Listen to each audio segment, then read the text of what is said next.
한 달도 채 남지 않은 국민의힘 당권 레이스 지금 후끈 달아오르고 있는데 오늘 후보들은 어떻게 움직였을까요? 안진영 기자님. 네, 일단 한동훈, 원희룡 후보는 각각 대구와 부산을 찾았습니다. 어허. 핵심 지지층인 이 영남권 공략에 나선 것이라 볼 수 있는데 한 전 위원장 같은 경우는 이 공식 선거운동 돌입 후에 첫 지방 일정으로 다름 아닌 보수의 심장이라 불리는 대구를 찾은 겁니다.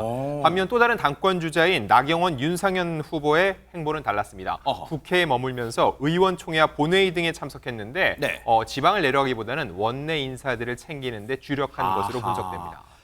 4인 4색 각기 다른 행보, 4명의 후보 당권 주자들이 지금 각기 다른 행보를 하고 있는데 지금 그만큼 후끈 달아오르는 분위기인데 그런데요. 한동훈 전 위원장 보수의 심장인 대구를 오는 가짜를 근데 사실 보수의 심장의 시장이 만나기를 거부했었잖아요. 그 배경, 이유를 이렇게 분석하는 목소리도 있습니다. 한번 들어보시고 이어가 보도록 하겠습니다.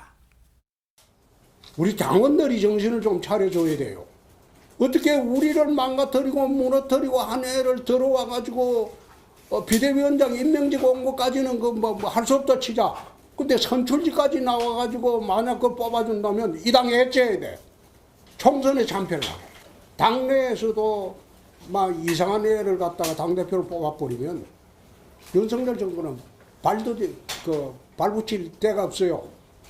홍준표 시장 입장에서는 한동훈 위원장이 얼마나 밉겠습니까? 원래 지난 대선에서 윤석열 대통령 이어서 2위를 했는데 그럼 윤석열 대통령이 이제 대통령이 되고 나면 내 차례인데 갑자기 앞에 자신이 봤을 때 어린애가 저 앞에 있으니까 얼마나 밉겠어요. 지금은 홍준표 시장은 최대의 적수가 한동훈 위원장이에요. 그래서 한동훈이 당선되지 않게 하는 이런 모든 일을 다 할 텐데 거기서 만나자 하면 되겠습니까?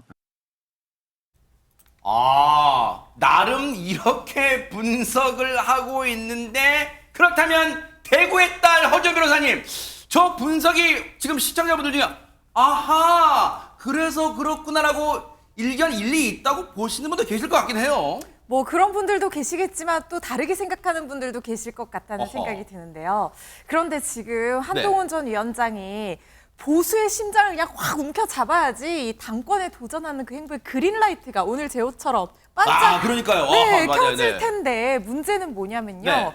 오늘 이 대구를 방문을 했지만 홍준표 시장뿐만 아니라 이철우 지사도 만나지 못했거든요. 어허. 사실상 보수의 심장을 지키는 맹주들로부터 연이어 만남을 거절을 당해서 지금 한동훈 위원장 마음이 어떨지 저도 궁금한데요. 일단 어제 저녁 공지가 어떻게 올라왔냐면요. 한 전 위원장 캠프발로 이철우 지사 한동훈 후보 면담이 조율 과정에서 일정상의 변수가 생겨서 추후에 다시 일정을 조율하기로 했다. 이렇게 일정상의 이유를 내세웠어요. 이철우 지사의 얘기도 홍준표 시장보다는 조금 톤이 낮습니다. 그러니까 뭐 일정이 너무 많다, 바쁘다라고 하면서 안 만날 이유는 없다. 홍준표 시장은 만날 이유가 없다라고 했는데 이철우 지사는 안 만날 이유는 없다라고 표면적으로 일정을 얘기를 내세웠지만 그런데 이전에 대구를 방문한 원희룡 후보라든가 나경원 후보 다 만났고요. 그러네요. 윤상현 후보는 지난달에 또 만났었거든요. 그랬어요. 네. 갑자기 이철우 지사가 굉장히 바빠지신 것 같아요. 네. 그런데 오늘 한 언론과의 전화 통화에서 살짝 속내를 비치는 말씀을 뭔데요? 했습니다. 최혜병 특검법을 한동훈 위원장이 받아야 된다. 우리가 제안을 해야 된다. 이렇게 얘기를 했잖아요. 그랬죠. 정치 공격용인지도 모르고 받겠다는 거는 정치인이 아니다. 더 공부하고 와야 된다. 이렇게 한동훈 위원장을 비판했습니다. 네. 사실상 이 만남을 비토한 것이라고도 볼 수 있고요. 그렇기 때문에 결국에는 한동훈 위원장 오늘 이철우 지사도 만나지 못했습니다. 느낌에 이게 지금 왕따를 넘어서 대따 같아요. 대따. 대놓고 지금 따돌림 당하는 거예요. 지금 대놓고 따돌리기를 하고 있어요. 그러면 보세요. 허준 변호사님.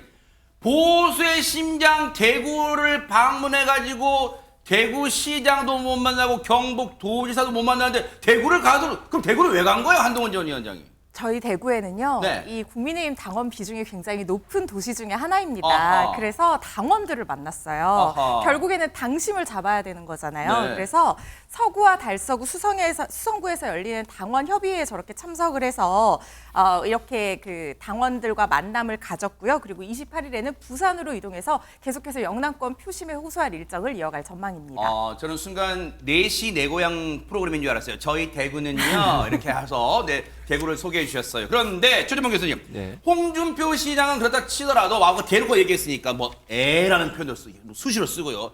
이철우 경북도지사도 안 만나주는데, 그러니까 뭔가 여기 전략이 저렇게 대놓고 따돌리는 건 뭔가 전략이 묻어 있는 거예요? 뭡니까 이게? 그러니까 아무래도 한동훈 전 비대위원장이 지금 비윤의 대표 주자로 자리매김을 하고 있잖아요. 본인이 뭐 발언한 것도 그렇고 지금 다른 3명의 후보들도 지금 비윤으로 완전히 이미지를 만들어버린 상황이라 지금 TK 같은 지역에는 가장 보수 지지세가 높고 허지원 변호사 고향이시지만 본인이 말씀하신 것처럼 워낙 보수 지지하는 분들이 많으시잖아요. 그곳에서 만약에 친윤이 아닌 다른 후보를 지지했을 때 올 수 있는 불이익을 생각하는 거라고 저는 생각해요. 그러니까 이분들 입장에서는 이제 물론 2년 후에 지방선거에서 본인들이 다시 이제 후보로 나오려면 물론 홍준표 시장은 안 할 것 같지만 이철우 지사 같은 경우는 또 나올 수도 있거든요. 그런 과정에서 당에 뭐 입김이 들어오긴 하겠지만 대통령도 거기에 영향을 전혀 행사하지 않는다고 보기 어려운 상황이거든요.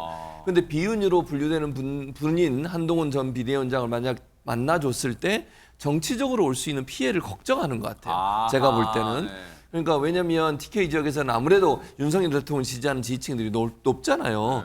그런 분들이 만약에 아니 이분도 그러면 한동훈과 같이 하면 비윤인가? 이런 생각이 들게 되면 지지율이 철회될 수 있는 가능성이 있거든요. 당원 비율도 거기에 많다면서요? 많죠. 그러니까 본인 입장에서는 다음에 정치 행보에 부정적 영향을 미칠 수 있는 요소가 있다고 판단했을 거고 네. 그런 점에서 본다고 하면 어쨌든 비윤으로 분류되는 한동훈 전 비대위원장을 지지해주거나 만나주는 것이 상당히 큰 부담일 거다. 뭐 개인적으로 선호하고 안 선호가의 문제가 선호하지 않고의 문제가 아니라 정치적 계산이 깔려 있는 행동이 아닌가 이런 생각이 듭니다. 굳이 따져보자면 앞서 허지원 변호사님 저희 대구는요 라고 소개해 주셨지만 대구 경북에 국민의힘 전체 당원의 4%가 아니에요. 40%가 몰려있기 때문에 이런 걸 무시 못하지 않나라는 분석이 나오고 있다는 거예요. 그런데 보세요. 여러분들 그때 보셨겠지만 지난 총선 때 인천 계양을의 전통시장 방문해가지고 서로 닭똥집 해봐 라고 서로 닭똥집 먹여주던 우정 로맨스를 발휘하던 한동훈 전 위원장, 원희룡 전 장관 어쩌다 이렇게 지금 티격태격 이제는 완전히 으르렁거리는 상대방 후보가 됐을까요? 왜 그럴까요? 지금 원희룡 전 장관 이에 대해서 입을 열었는데요. 한번 들어보시고 이어가 보도록 하겠습니다. 10일에 한동훈 전 비대위원장하고 두 분이 만나셨었잖아요. 총선을 네, 그렇죠. 처음으로. 그때도 그럼 당권 도전 관련한 이야기를 두 분이 좀 나누신 겁니까? 그때는 둘 다 안 할 것을 전제로 서로 얘기가 됐었어요. 뭐라고 하신 한동훈은 총선 패배했기 때문에 책임 때문에 안 한다 그러더라고요. 안 한다 딱 그러셨어요. 네네. 왜 급해졌는지 제가 놀라고 있습니다. 이래도 죽고 저래도 죽는다. 그렇게 옆에서들 많이 좀 입력을 시킨 게 아닌가. 수사검사하다가 그래도 윤석열 대통령과의 친분 때문에 법무부 장관 한 게 전부인데 저 대통령 직행하고 당대표 직행하는 거요.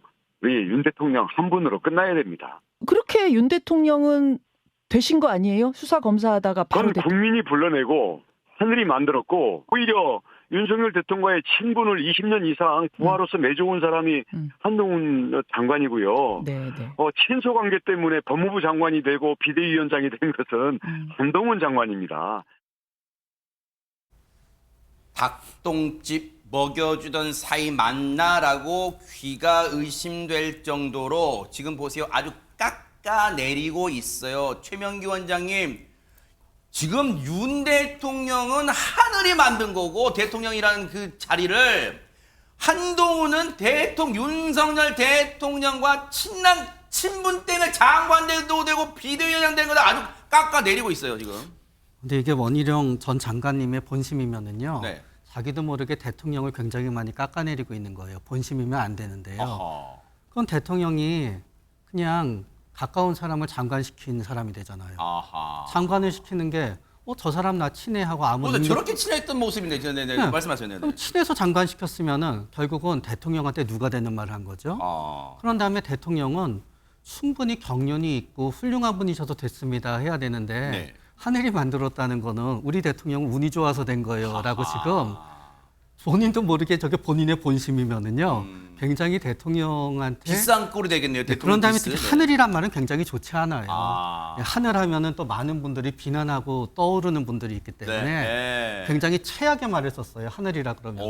오히려 네. 그러다 보니까 홍준표 또 원희룡 이 두 사람의 협공에 지금 거의 뭐 옴짝달싹 못할 것 같은데 한동훈 전 위원장 오늘 보수의 심장 대구 갔다 그랬잖아요. 여기서 이렇게 말문을 열었습니다. 들어보시고 이어가 보도록 하겠습니다. 저를 상대로 해서 아주 많은 분들이 여러 가지 인신공격성 발언들을 많이 하시고 그 수위가 점점 높아가고 있는 것 같은데요. 저는 우리 보수 정치가 우리 지지자들만큼 품격 있어졌으면 좋겠다라는 말씀을 드립니다. 홍준표 시장이 한동훈 후보를 지지하는 당원들한테 정신 차리라고 했거든요. 제가 특별히 말씀드릴 필요 없이 대한민국의 모든 상식적인 분들께서 그 장면을 어떻게 보실지 대부분 비슷한 생각을 하실 것 같아요. 지금은 당내 선거잖아요. 내부에서 그런 것 가지고 짜치게 왔다 갔다 얘기하는 거 바라실까요? 한동훈 전 위원장의 발언의 좀 특징을 보자면 이 시쳇말, 그러니까 그냥 우리가 일상적으로 쓰는 표현 같은 걸 자주 써요. 후지다, 짜친다, 뭐 이런 표현도 지금 들으셨지만 쓰고 있는데 지금 김묘성 기자님, 한동훈 전 장관 막 여기저기서 막 협공을 당하니까 막 목소리 격앙되고 막 그럴 거라 생각했는데 의외로 표정이나 목소리 다 차분합니다 지금. 워낙 상대가 지금 선명한 반한 연대를 이루고 있는 모습을 보여주기 때문에 나라도 좀 캄다운으로 하자, 여유가 있어 보여야 한다라는 의지가 있지 않을까 생각이 듭니다. 근데 말씀하셨던 것처럼 약간 시쳇말들이 좀 나오잖아요. 네. 그런 걸 보면 또 속은 알 수가 없다라는 생각도 드는 게 네. 말씀하셨던 것처럼 지금 당원의 40%가 TK 지역에 분포되어 있기 때문에 네. 거기서 무엇보다 많은 힘이 필요한데 홍준표 시장도 만나지 못했고 이철호 경북도지사도 만나지 못한 상황이기 때문에 좀 머쓱할 겁니다. 게다가 내가 먼저 안 만나는 거야라고 홍준표 시장은 이야기까지 했으니까요. 그런데 또 한동훈 후보 같은 경우에는 반윤의 비윤이라는 어떤 시각이 지배적이기 때문에 이젠 더 이상은 다른 정치인들과는 각을 세우지 않겠다는 그런 조심성이 엿보이는 인터뷰가 아니었나 그렇게 해석은 됩니다. 그러네요. 원희룡 전 장관은 지금 들으신 것처럼 한동훈 전 비대위원장에서 완전 각을 세우고 있잖아요. 그리고 어떻게 들으면 깎아내리고 폄하하고 막 그런 발언을 막 서슴지 않고 있는데 이 사람에 대해서는 이런 얘기를 하고 있습니다. 한번 들어보시고 이어가 보도록 하겠습니다. 개인의 정치적인 포부도 크지만 그거보다는 당에 대한 걱정과 나라에 대한 책임감이 더 크기 때문에 어떤 길이든 앞으로 시간이 많이 있기 때문에 열려나가지 않을까라고 있고요. 저는 무엇이든지 열려 있습니다. 특히 나경원 후보와 서로 척지지 말고 그리고 방향과 생각 그리고 정치 경험이 공통된 부분이 많으니까 서로 잘 협력하고 좀 힘을 합쳐서 가라. 단일화 얘기가 벌써 3주 이상, 지금 전당대회가 3주 이상 남았는데도 단일화 얘기가 지금 물론 기자가 물어보니까 거기 답을 했지만 뉘앙스는 보세요. 조금은 여유가 있는 단일화가 뭔가 원희룡 자기 쪽으로 뭔가 그런 뉘앙스를 좀 깔고 있잖아요. 그런데 그럼 여기 대해서 나경원 의원은 뭐라고 얘기를 하고 있을까? 한번 들어보시고 이어가 보도록 하겠습니다.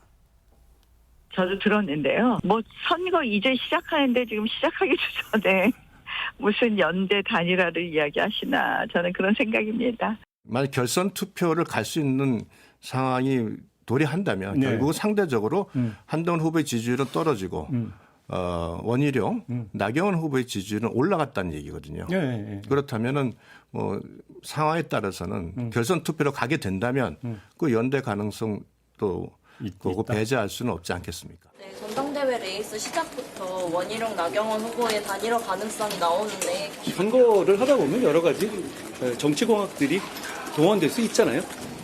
다만 저는 이렇게 생각합니다. 정치공학이 당신과 민심을 이기는 결과가 나오면 우리 모두가 불행해질 겁니다.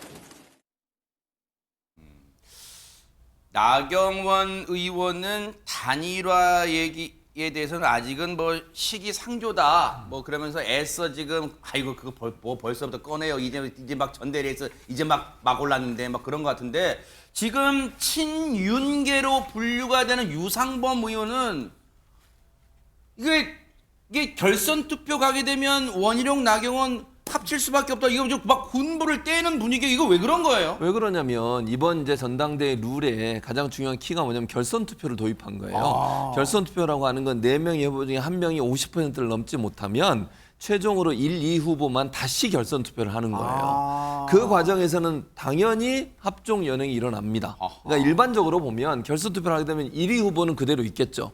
나머지 3명은 어떻게 되겠습니까? 힘을 합칠 가능성이 있어요. 특히 지금의 구도로 그냥 보면 현재 상황으로 보면 한동훈 전 비대위원장을 1위로 통과할 가능성이 높다고 저는 생각합니다. 1차 투표에서.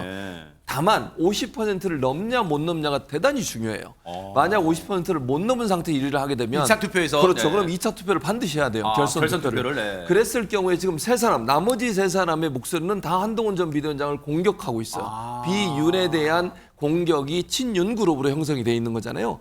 그럼 당연히 3사람은 연합할 수밖에 없는 거죠.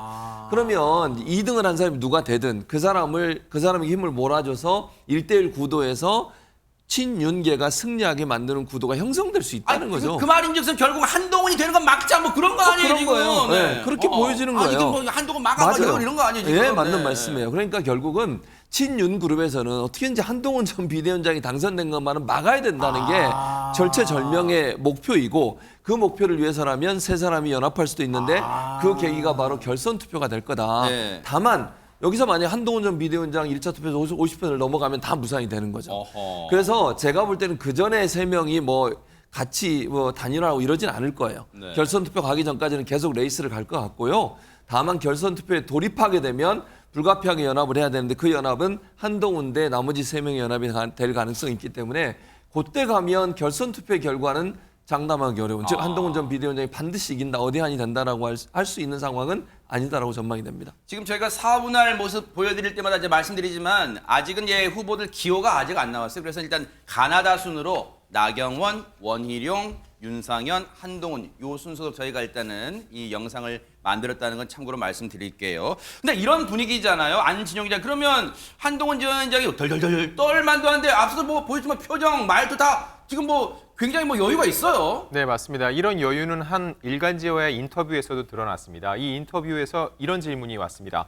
윤석열 대통령이 당권 경쟁 주자 중 누구에게 투표할 것 같냐는 질문이었는데 이에 대한 한 전 위원장의 답변은 저에게 투표하시길 바란다였는데 근데 약간 뉘앙스를 볼 필요가 있습니다. 네. 질문은 누구에게 투표할 것 같냐 이렇게는 네. 나에게 할 것 같다 이런 답변이 나와야 되는데 네. 나에게 하시길 바란다라고 바람을 전했거든요. 여기서 미묘한 온도차가 느껴집니다. 그러네요.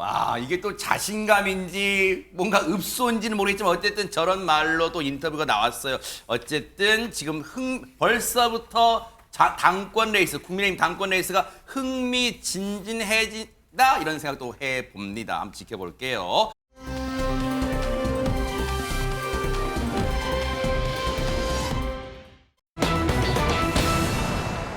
전 연인을 고소한 허웅 하시면 혹시 시청자분들 중 누군데 그래? 라고 하실 때는 이렇게 말씀드리면 아마 무릎을 치실 거예요.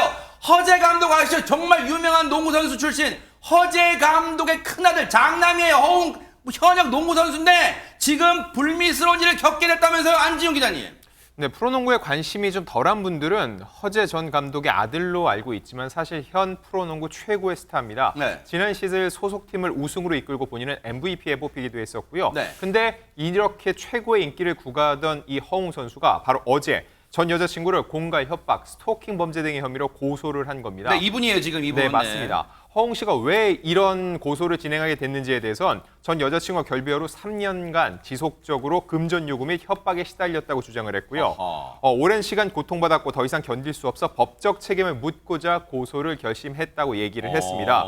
또 이어서 법률 대리인은 유명 스포츠 선수라는 이유만으로 사적인 대화와 일들을 언론, 소셜미디어, 그리고 소속 구단 등에 폭로하겠다면서 수억 원의 금전을 요구했다고 주장을 했는데 이 상황 속에서 가장 강조하고 있는 내용은 네. 허웅 씨가 피해자이기 때문에 먼저 고소를 한 것이기 때문에 이 부분을 분명히 알아달라는 것을 호소하고 있습니다. 허웅 씨 측 주장에 따르면 최근까지도 전 여자친구라는 사람의 협박에 시달려 왔다는 건데요. 두 사람의 통화 내용 직접 들어보시고 이어가 보도록 하겠습니다. 야, 네가 나한테 손목 치료비 한번 준 적 있어? 야, 네가 나 때렸잖아. 아니야? 엄마, 너 지금 중요하다며. 똑바로 말이 안 들리거든? 아니 갑자기 무슨 일이야? 우리 사건 있었잖아. 인정할 거 인정하고 네가 사과하면은 내가 사건 안 만든다고 했는데 네가 X같잖아. 니네 엄마랑 똑같이 아니야? 네가 나 때려가지고 이빨 부러졌고 네가 네 이미지 생각한다고 나 병원 안 데리고 갔고 네가 네 발목권 잡지 말라고 네가 나 낙태시켰고 아니야? 무슨 소리를 하는 거야? 너 그냥 회식이야. 뭐 아니 나는 갑자기 너가 왜 이 통화 내용을 듣는 저희들도 어안이 벙벙한데 저희가 차근차근 짚어볼게요. 지금부터 김묘성 기자님 일단 통화 내용을 들어보니까 때렸다, 낙태 이런 단어들 일단 귀에 들립니다. 네, 두 사람의 이야기를 허웅 선수 측의 법률 대리인의 이야기를 토대로 일단 말씀을 드려야 할 것 같습니다. 두 사람은 2018년 12월입니다. 지인의 소개로 만나서 연인으로 발전을 했습니다. 3년 가까운 교제 기간이 있었는데 그 기간 동안에 2번의 임신이 있었습니다. 첫 번째 임신 사실을 알게 된 이후에 허웅 선수는 여자친구와 아이를 평생 지키겠다라는 이야기를 했었고 그래서 그렇게 약속을 했었는데 전 여자친구가 그 반대를 했다고 합니다. 그래서 그 여자친구의 의견을 따라서 임신 중절을 결정했고 그때 함께 병원에 갔고 그 이후에 극진히 허웅 선수가 이 여자친구를 전 여자친구를 보살폈다라는 내용도 있습니다. 그리고 두 번째 임신은 2021년 5월경입니다. 역시 이때도 허웅 선수는 마찬가지로 출산을 하자고 했지만 전 여자친구의 입장은 조금은 달랐는데요. 출산 전에 반드시 결혼을 해야 한다라는 입장이었다고 합니다. 바로 이 지점에서 허웅 선수와는 조금 생각이 달랐습니다. 허웅 선수는 결혼을 좀 더 고민해야겠다라는 입장을 전달을 하자 전 여자친구는 3억 원을 요구하면서 자신의 요구를 들어주지 않으면 허웅의 사생활을 언론, 구단 여러 곳에 다 폭로를 하겠다라고 협박을 했다는 겁니다.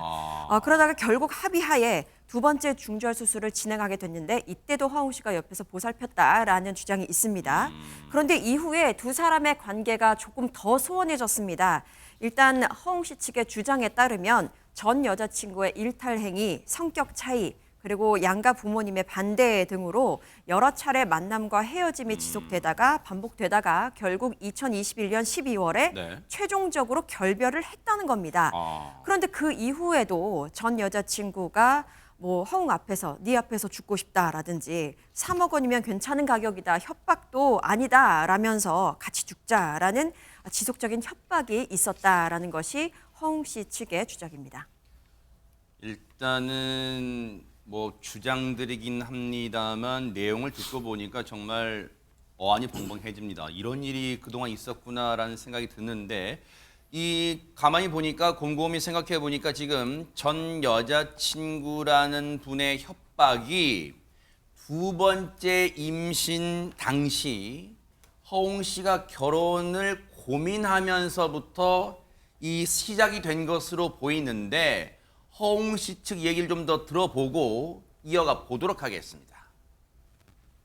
소식을 전해 들으니까 허웅 선수는 그래도 내가 책임을 져야 되고 이 상대방도 책임을 질 거다. 두 번째 임신했을 때는 서로 간의 신뢰관계도 깨진 상태이기도 하고 좋진 않은 상황이었었거든요. 그게 너랑 결혼 안 해. 근데 애기는 책임질게. 이런 마인드는 아니고 당장은 못한다. 그런데 그 당시에 피고소인 측에서는 야 그럼 너 이거 나한테 거짓말 한 거네. 약간 이런 식으로 하면서 약간 이게 상황이 커지게 된 것 같긴 합니다. 물론 이게 이제 앞으로 시시비비는 따져봐야겠지만 지금 순간으로 보면 양측의 주장을 놓고 보면 허준이라서 엇갈리는 부분이 좀 드러나는 것 같아요, 지금. 그렇습니다. 이게 임신 중절 수술에 이르게 된 경위라든가 이 여자 쪽에서 돈을 요구하게 된 경위에 있어서 양측의 주장이 상당히 엇갈리고 있고 앞으로도 거기에 대해서 공방이 굉장히 많이 있을 가능성이 있는 사건이라는 생각이 듭니다.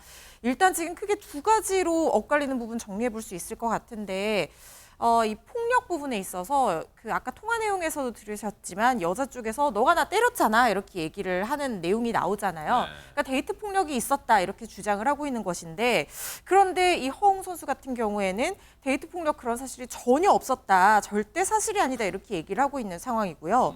그리고 또 임신 중절 수술 관련해서도 두 번째 수술이 있었을 때 이 허웅 선수 입장에서는 책임지고 결혼을 할 건데 지금은 할 수 없다. 지금 당장 뭐 결혼식을 할 수는 없다. 이런 취지로 얘기를 한 건데 뭐 그래서 자발적으로 합의하에 중절 수술이 이루어졌다고 주장하는 것이 이 허웅 선수 측 취지로 이해가 되는 반면에 이 여자 쪽에서는 아까 통화 내용에서 뭐 너가 나 발목 잡는다고 그렇게 만들었잖아. 이렇게 얘기를 하잖아요. 이 부분이 아마 결혼을 안 해줄 것이다. 뭐 내가 책임을 지지 못한다는 뜻으로 알아듣고 이렇게 중절 수술에 이르게 됐다는 취지로 주장을 하고 있는 것 같아요. 그래서 여자친구가 돈을 요구하게 된 경위가 뭐 폭력에 대한 어떤 합의금이었다거나 이렇게 주장할 가능성도 있어 보여서 이 부분은 조금 살펴봐야 될 것 같고 다만 허웅 씨 측 법률 대리인은 지금 여자친구가 얘기하고 있는 것이 전 여자친구가 얘기하고 있는 것이 절대 사실이 아니다. 특히 이렇게 이름 있는 유명 스포츠 스타라는 이유로 일방적인 피해를 당해서는 안 된다라고 강력하게 주장하고 있는 상황입니다.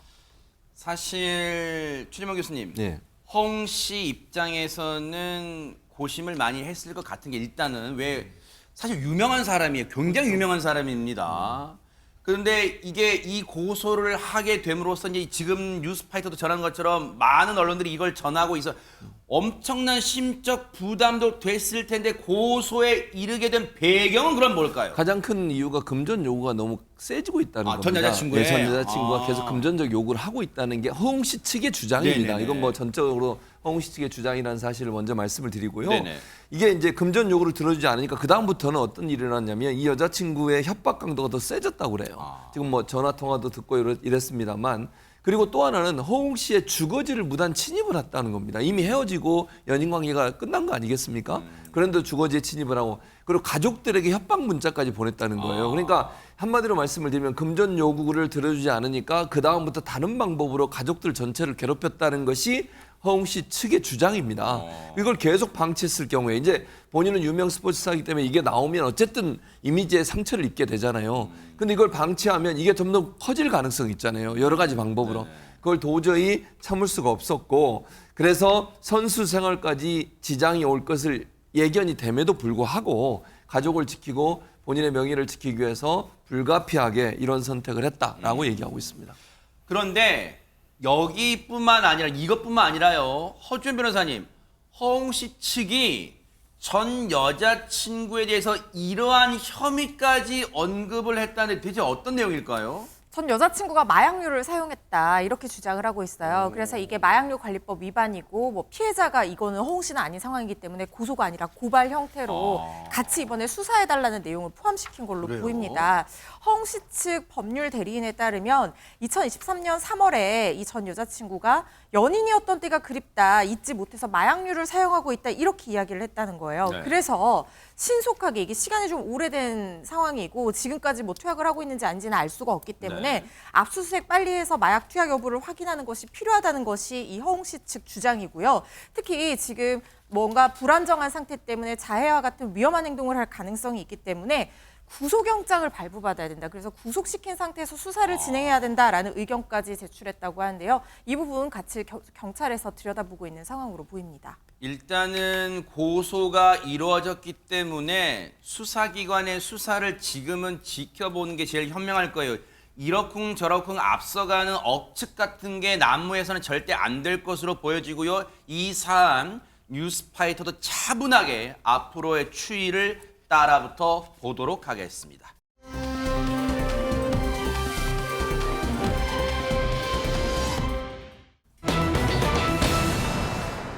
방금까지도 유명인의 지금 송사 고소전을 얘기하고 있었는데 이번엔 또 무슨 일이 벌어진 걸까요, 김묘성 기자님?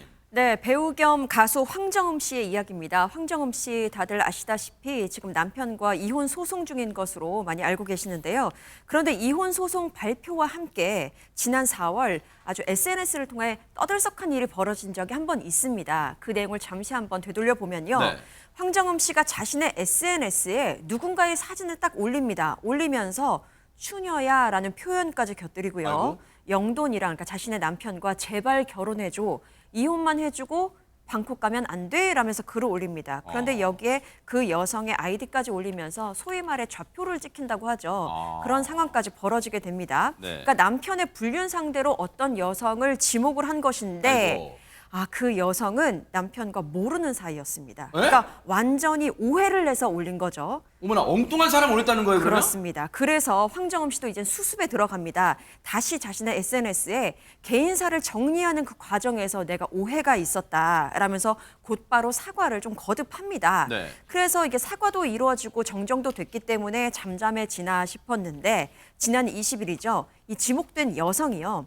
상간녀 누명을 벗고 싶다. 돈 목적은 아니다라면서 황정음 씨를 상대로 명예훼손 고소를 하게 된 게 알려졌습니다. 아이고, 어머나 세상에, 이게 들으신 것처럼 지난 4월에 있었던 거예요. 그때 이제 들으신 것처럼 아차 올렸다가 엉뚱한 사람 올렸네 아차 싶어가지고 곧바로 사과해서 일단락 되는 줄 알았는데 그게 아니었나 봐요. 안진용 기자님 지금. 사실 이 부분은 시시비비를 가릴 거 없이 황정민 씨의 잘못이 명백합니다. 요즘 이런 이혼을 마치 이제 결정되기 전에 이혼 중개라듯이 연예인들이 계속적으로 SNS 올리고 기사화되는 과정에서 이런 일이 불거진 건데 네. 일단 그래서 황정민 씨도 사과를 했습니다. 잘못을 한 거죠. 그리고 합의를 진행했는데 그게 잘 안 됐던 모양이에요. 합의금에 대해서는 이렇게 얘기를 합니다. 이 상간녀로 지목된 피해 여성은 황정음 쪽에서 합의금을 반으로 깎았고 또한 그마저도 2번에 나눠주겠다고 했는데 받아들였다는 겁니다. 왜냐면은 돈이 중요한 건 아니기 때문에 다 수용을 했다는 입장입니다.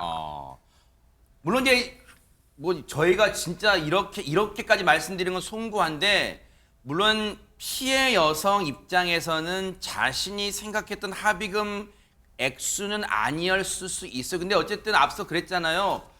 돈이 목적이 아니었다.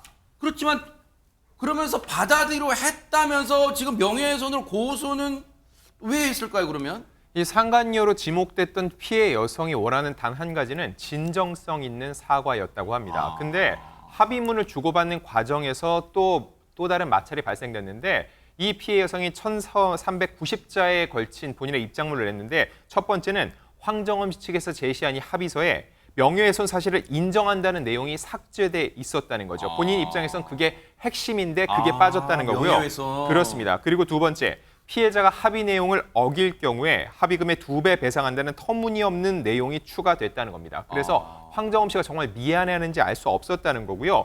본인이 이렇게 합의금을 받으려는 파렴치한 사람으로 취급하기에 이럴 거면 합의금도 반 깎아줬다고 그랬죠. 그것도 원래대로 달라고 했다고 하고요. 도저히 참을 수 없어서 고소장을 제출하는 상황에 이르게 됐다는 주장입니다. 황정음 씨 입장에서는 일이 점점 커지는 이제 그런 형국이 됐는데 최진문 교수님. 네. 물론 황정음 씨가 진정으로 그 피해 여성한테 미안해하는지는 저희가 뭐 지금으로서 알 길은 없는데 네. 그렇다면 이 즈음에 황정음 씨 입장 같은 건 안 나왔을까요? 소속사의 입장이 나왔어요. 그래요? 네. 소속사에서 뭐라고 입장을 밝혔냐면 네. 양측 대리인을 통해서 합의 과정을 거쳤다고 얘기를 하고 있고요. 합의금 지급 일정도 정리했던 상태라고 주장을 하고 있습니다. 네. 그런 상태라고 얘기를 하고 있고 최종 합의 전에 갑작스럽게 2배의 금액을 요구했다고 주장을 또 해요. 그러니까 합의하고 최종 합의를 하려고 했는데 합의 전에 갑작스럽게 그러니까 금액을 2배로 올려달라고 요구했다는 주장을 하고 있는 상황이고 황정음이 또 직접 만나서 사과하겠다는 의사를 전달을 했고 그럼에도 불구하고 상대방 즉 고소인 측에서 그거를 거절했다고 지금 얘기를 하고 있고요. 네. 이런 상황이 된 것이 유감이다라는 의사를 밝혔는데 여기에 대해서도 피해 여성이 반박을 했습니다. 뭐라고 얘기했냐면 합의 과정 중에 섣불리 만나기 망설여졌기 때문에 만날 수 없었다는 얘기를 하고 있고요. 두 번째는 성매매 업소녀로 언급된 것도 모자라서 성희롱 발언으로 희롱까지 한 사람을 꼭 만나야 할 이유가 있나 싶어 만나기 싫었다. 그래서 만남이 이루어지지 않았다라고 주장을 하고 있습니다. 네. 양측의 주장이 일단 들으신 것처럼 팽팽해요. 그런데 보세요. 김여성 기자님. 일단 해당 여성 입장에서 보면 한순간에 진짜 정말 송구한 표현입니다. 한순간에 상간녀로 몰리게 된 그 피해, 명예훼손 뭐 등등 피해는, 정신적 피해는 이루 말할 수 없을 것 같긴 해요. 근데 황정음 씨가 굳이 이제 합의문에 뭐 이 지급하겠다 해놓고, 근데 그게 합의금이 일시금이 아니라 두 차례에 걸쳐 나눠주기, 이건 또 왜 그런 거예요? 두 차례에 걸쳐 나눠주겠다고 한 건 왜 그런 거예요, 이것도? 그러니까요. 그 부분에서 좀 이해하기 어렵다라는 대중의 시선이 있는 게요. 황정음 씨 같은 경우에는 굉장히 오랫동안 연예계 활동도 했었고 지금 하고 있는 작품도 굉장히 다 잘 되고 있거든요.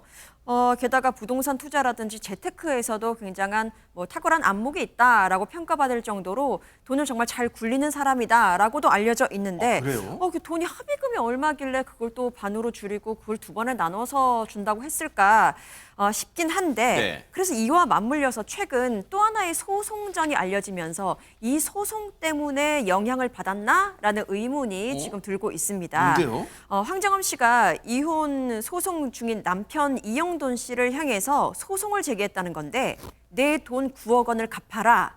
라면서 민사소송을 진행을 했다는 겁니다. 근데 이 부분에 대해서 황정음 씨의 소속사 측도 인정을 했습니다. 민사소송을 제기한 것은 사실이다라고 확인을 했고요. 네. 다만 자세한 사항은 알지 못한다라고 선을 그었습니다.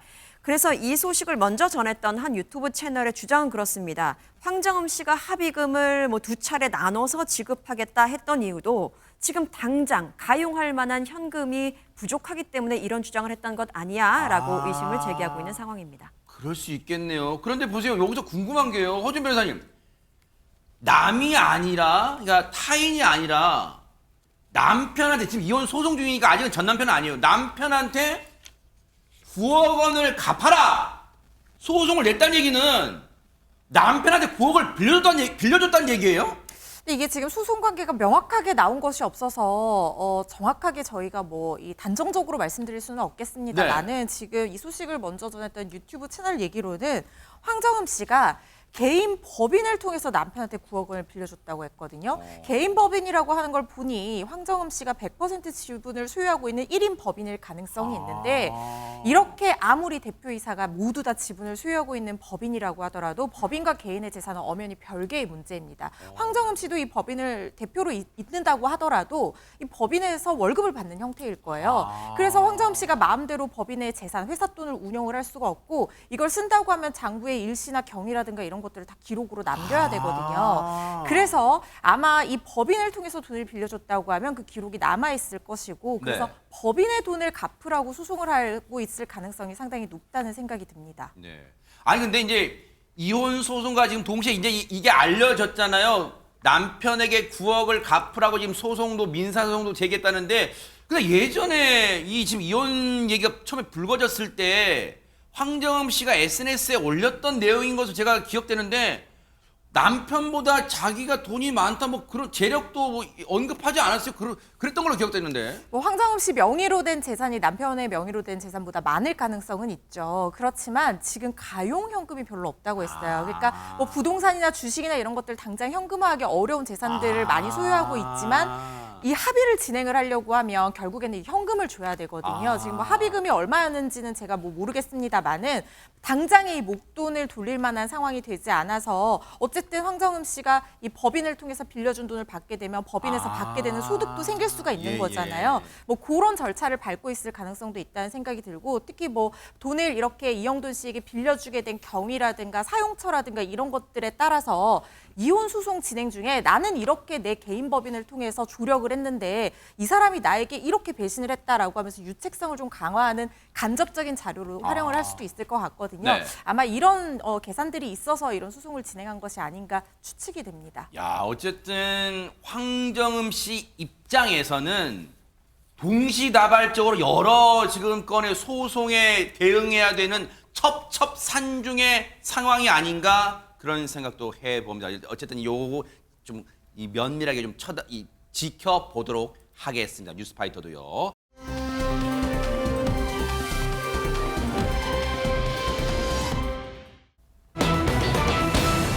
어머나 어디서 무슨 거창한 파티라도 열린 겁니까? 안진영 기자님. 네, 파티가 충분히 열 수 있죠. 근데 시간과 장소는 중요합니다. 이 파티는 새벽에 그것도 대전의 한 도로 위에서 열렸습니다. 어머나? 또 파티 준비도 뻑적지근하게 했다고 하는데 어허? 어찌된 상황인지 영상 먼저 보여드리겠습니다. 네네. 자, 한 남성이 쭈그려 앉아서 오토바이 뒤에서 무언가 열심히 작업을 하고 있습니다. 뭔데요? 그런데 이 남성 한 명뿐만이 아니라 이렇게 보시는 것처럼 꽤 여러 사람이 모인 건데 이 남성들 잘 보시면 모두 하나같이 오토바이 번호판을 열심히 가리고 있는 네? 모습입니다. 대체 왜 이렇게 번호판을 열심히 가렸던 건지 잠시 뒤의 상황도 이어서 영상으로 확인해 드리겠습니다. 네네. 와, 나.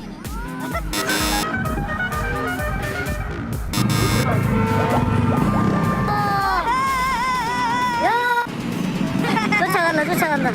야, 이야. 세상에 진짜 철딱선이 없는 진짜. 아니 김묘성 기자님, 도로가 무법천지 난장판이 돼버렸어요 지금. 그렇습니다. 이런 난장판의 상황이 1시간 동안 지속이 됐습니다. 세상에. 소리를 지르고 신호 위반을 하는가 하면 중앙선 침범하는 건 기본이고요. 또 도로에다가 소화기를 막 뿌리기도 했습니다. 당사자들을 제외하고 많은 시민들, 그 보는 사람들마저도 굉장히 위협적으로 느껴지는 그런 상황인데요. 네. 결국 시민들의 신고를 했고 네. 그 신고를 받은 경찰이 출동을 했습니다. 아하. 이후의 상황도 영상으로 준비됐습니다. 네네. 함께 보시죠. 네, 도로를 달리던 한 차량, 일명 드리프트라고 하죠. 이제 진행을 합니다. 그래서 차량을 일부러 미끄러뜨리니까 어머나! 인도에 있던 시민들도 깜짝 놀라서 뭐야 지금? 이런 상황이 지금 인지라는 모습 보이시죠? 무아지경으로 도로를 누비던 폭주족 일당 한 오토바이 운전자는요 중심을 잃고 쓰러지는 상황까지 이렇게 보이거든요. 오토바이를 일으켜서 또 다시 출발하려고 하는데 이때 한 경찰관이 달려오더니 오토바이 운전자를 재빠르게 붙잡습니다. 아하. 경찰에게 옷깃을 꽉 붙잡인 탓에 운전자는 도망가지 못하고 또다시 바닥으로 고꾸라졌는데요. 네. 결국 이 운전자 현행범으로 체포됐습니다. 야, 폭주족 한 명 체포하는 것도 이게 쉽지 않아요. 지금 몸부림, 달아나려고 몸부림을 치니 정말 한 명도 안 까니면서 4-5명의 경찰관분들이 달려들어 잡는데 당시 현장에 계셨던 경찰분 얘기 좀 들어보시고 이어보도록 하겠습니다. 뒤에서도 쫓아오고 우리가 앞으로 가면은 앞으로 가라막으면서 위험하게 운전하고 하니까요. 다 잡아봐라 그런 식이죠. 그때 그 옆 지구대까지 3개 지구대랑 경찰청 한 7대가 나가긴 했는데 일일이 다 차단할 수는 없는 상황이었기 때문에 쫓아서 잡을 수 있는 상황도 아니고 진행하는데 가로막아서 잡을 수 있는 상황도 아니거든요.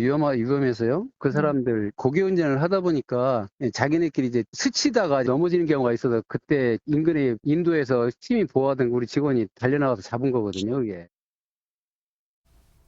최진문 교수님, 늘 드는 생각입니다만 진짜 우리 대한민국의 경찰관분들 극한 직업이에요 진짜. 그럼요. 네. 저렇게 얼마나 위험하겠어요. 경찰들도 정말 위험합니다. 상황에서. 그리고 혹시나 저 폭주족들이 다치면 또 안 되잖아요. 맞아요. 그러다 보니까 피해가면서 막아야 되니까 얼마나 힘들겠어요. 아유. 그리고 저렇게 조롱하듯이 운전을 하고 저는요 저 사람들 정말 지금 왜 저러는지 모르겠어요. 맞아요. 저게 무슨 증거? 근데 제가 하나 좀 눈에 띈 게 뭐냐면 네. 이게 지금 현장에서 오토바이 운전자 한 명을 체포했죠. 나머지는 다 도망을 가버렸어요. 아유, 네. 워낙 빠르게 막 움직이니 그럴 수밖에 없었고 불법 막 유턴도 하고 운전도 하고. 근데 저걸 SNS로 생중계를 했어요. 자기들끼리요? 자기들끼리. 아하. 그리고 이제 문제는 또 저걸 보고 또 현장에 나와 있던 사람도 있어요. 아마 홍보를 열심히 한 것 같아요. 아이고. 우리가 몇 월 며칠 어디서 하겠다. 그러니까 이 사람들 와서 보고 있고. 근데 그 사람들 보는 사람들은 모이게 되면 저렇게 운전하면 얼마나 위험하겠습니까? 맞아요, 네. 또 다칠 수도 있잖아요. 네. 저런 고개 운전하고 자기들도 위험하고 다른 사람도 위험하게 빠지는 그런 행동을 하고 있는데 아까 잠깐 우리 영상에서 봤습니다만 저게 나와 저런 행동을 나쁜 사람들이 얼마나 주도 면밀하면요. 편의점에 모여가지고 번호판 다 가려요. 찍힐까봐. 그러면 신상에 다 걸리잖아요. 그거 가리고 그다음에 번호판을 떼내기도 하고 아유. 그러고 못된 행동을 하고 있는 상황이라고 볼 수 있을 것 같고요. 네. 헬멧을 쓰거나 이러면서 마스크 써가지고 본인의 신상을 다 감추려는 시도를 한 걸 보면 자기들 얼마나 잘못된 것을 알고 있는 것이고 폭주 전에는 골목길에 모여가지고 회의도 해요. 회의. 어디가 CCTV가 있는지 도로 생김새는 어떤지 어디로 갈 건지 어디로 도망을 칠 건지 아주 주도 면밀하게 잡아가지고 반드시 정말 엄벌을 쳐야 되고 다시는 저런 짓 못하도록 오랫동안 사회와 격리시켰으면 좋겠습니다. 네. 근데 허준 변호사님, 저 폭주족 아까 잠시 넘어져 있는 그 폭주족 저 인간 잡기에도 지금 경찰관 너댓 명이 달려들어 한 명 겨우 잡을 정도인데 아니 그리고 저 폭주들 어떻게 잡아요? 계속 또 무궁무궁 하고 다닐 거 아니에요. 그러니까요. 10명 모두 그런데 검거가 되긴 했는데 어머나! 굉장히 끈질긴 추적이 있었습니다. 심지어 현장에 출동했던 경찰 얘기에 따르면 한 명 잡혔던 사람 있잖아요. 저 사람 넘어진 사람 말고 나머지 사람들은 마치 경찰을 조롱하듯이 웃으면서 현장에서 도망쳤다는 거예요. 그래서 수사기관에서 무려 3개월 동안이나 끈질기게 추적 수사를 했다고 합니다. 아하. 그래서 가담한 남성 10명 전원 검거가 됐고요.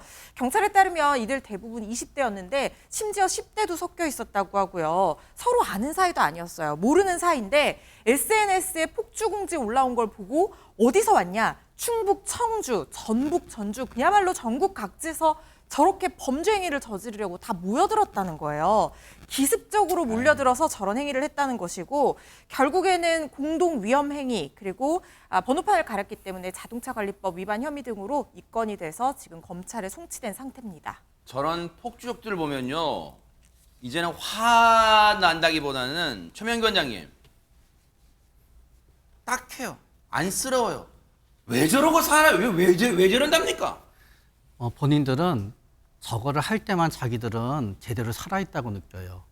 올바른 감정은 아닌데 저렇게만 위험하고 저거를 자기 집 앞에 커다란 공터에 살면 되는데 네. 또 사람들의 관심을 원해요. 그러니까 사람들의 관심을 원하고 그러면서 자기가 저 순간만큼은 이 세상에서 최고의 어떤 그런 존재라고 본인들은 느껴요. 그러니까 한마디로 말하면은 자아도취를 위해서 저런 일을 하게 되는 거예요. 네. 쾌감과. 제발 그 폭주 제발 멈추기를 부탁드릴게요. 진짜 간절히 부탁드릴게요. 왜냐면요. 저렇게 하다가 정말 자기가 심하게 다치거나 진짜 극한 경우 목숨 잃을 수도 있어요. 그때 가서 후회할 거예요. 제발 그 폭주 멈춰주길 부탁을 드리겠습니다.